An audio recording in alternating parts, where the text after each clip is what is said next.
भक्ति भगवान और भक्त में आपस में क्या कनेक्शन है ये समझेंगे।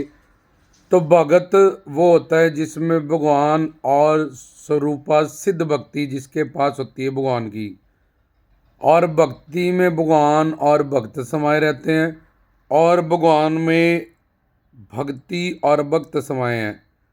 तो इस तरह ये तीनों एक दूसरे से जुड़े हुए हैं। भक्ति में भगवान और भगत, भगत में भक्ति और भगवान, भगवान में भगत और भक्ति। अब भगवान परोक्ष है, अगम अगोचर अलौकिक है, वो हमें कहीं मिलेगा नहीं। और अवतार भी उनके पास भी दिव्य शक्ति हैं, दिव्य रूप है। और अवतार भी हमें गुरु के भक्त के रूप में मिलेंगे, और भगवान भी हमें भक्त के रूप गुरु के रूप में मिलेगा।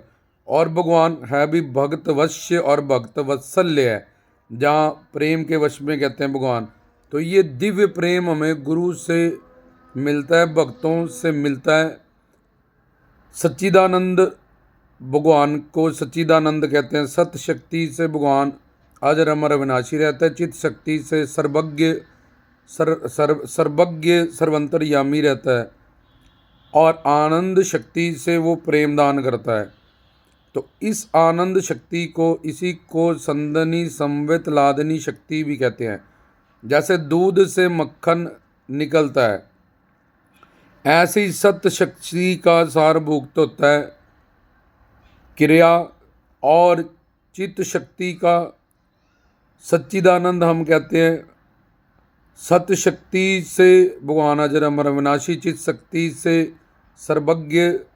सर्वज्ञ का मतलब कि जो एक एक संकल्प सृष्टि में क्या हो रहा है, पूरे खंडों ब्रह्मंडों में, इसकी नॉलेज रखने वाला, और संकल्प के अनुसार हमारी किस्मत बना के उसका पाप पुण्य का भोग कराने वाला, हमारे कर्मों को फल में परिवर्तन करने वाला। तो सत शक्ति से कर्म होता है, चित्त शक्ति से ज्ञान प्राप्त करते हैं हम, और आनंद शक्ति से हम दिव्य प्रेम प्राप्त करते हैं। तो ये दिव्य प्रेम शक्ति से ही हमें भगवान, जब ये प्रेम शक्ति हमें मिल जाती है तभी हम सेवा कर सकते हैं, और तभी हम भगवान को पा सकते हैं। और प्रेम वश जब भक्त वत्सल्य के भक्तों का ही वो रक्षा करता है, और भक्तवश भक्तों के वो वश में है, और भक्तों की बताई भक्ति के अधीन भगवान होता है। इसलिए हमें अगर भगवान से या किसी अवतार का दर्शन करना है, मिलना है, उसका शब्द स्पर्श रूप रस सुगंध का आनंद लेना है, निर्गुण निराकार रूप में ब्रह्मानंद, सगुण साकार रूप में प्रेमानंद, तो हमें ना भगवान को ढूंढना है, ना हमें किसी अवतार को ढूंढना है, हमें भक्त को ढूंढना है। क्योंकि भक्त में भक्ति और भगवान ऑटोमेटिकली मिल जाएगा। भक्ति का ही पर्यायवाची शब्द है सेवा, समर्पण, प्रेम। तो इस तरह इसी प्रेम के वश में भगवान होता है, और भगवान भावग्राही होता है। भाव से ही प्रेम प्रकट होता है।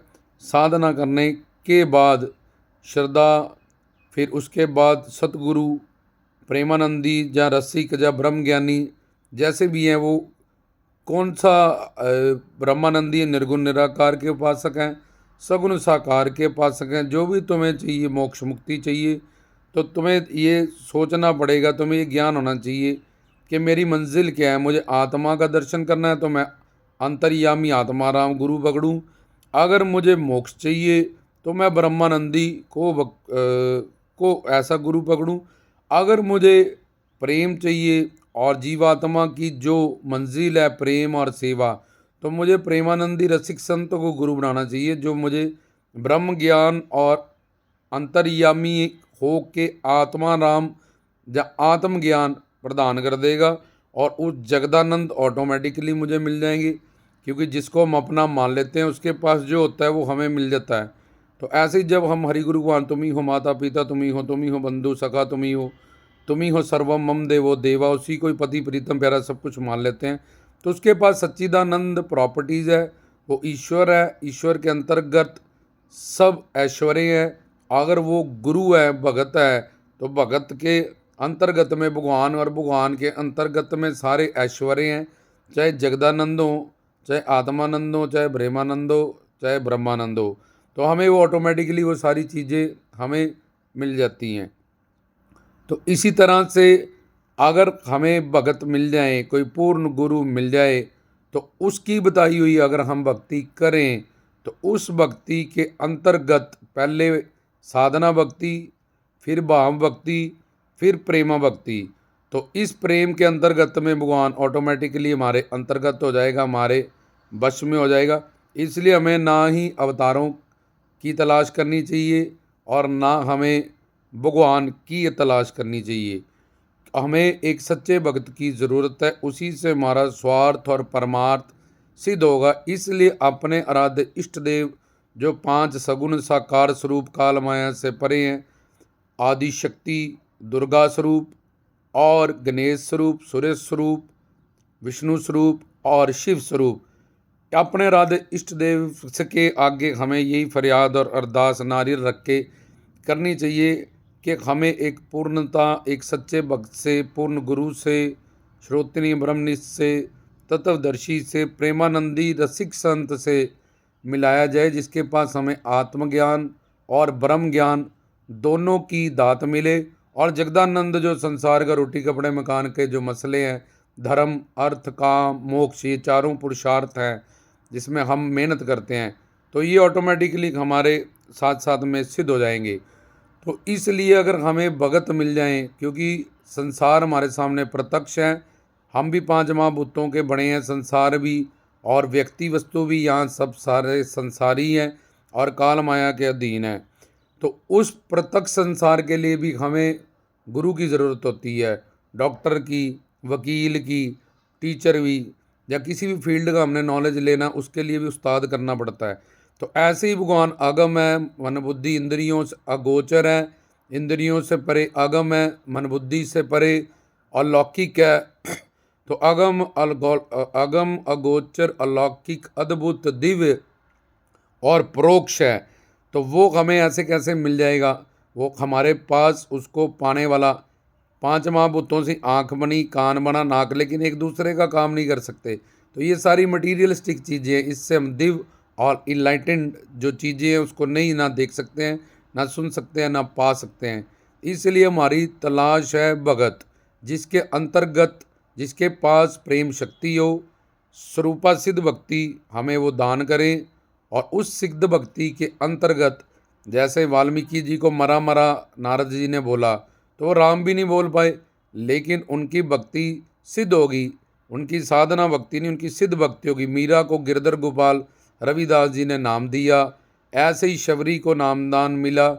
इस तरह से जिसने भी बिना गुरु के, माँ पार्वती ने पहले तपस्या की, खाना पीना छोड़ दिया, पत्ती खाई, पर तब भी भोलेनाथ नहीं आए।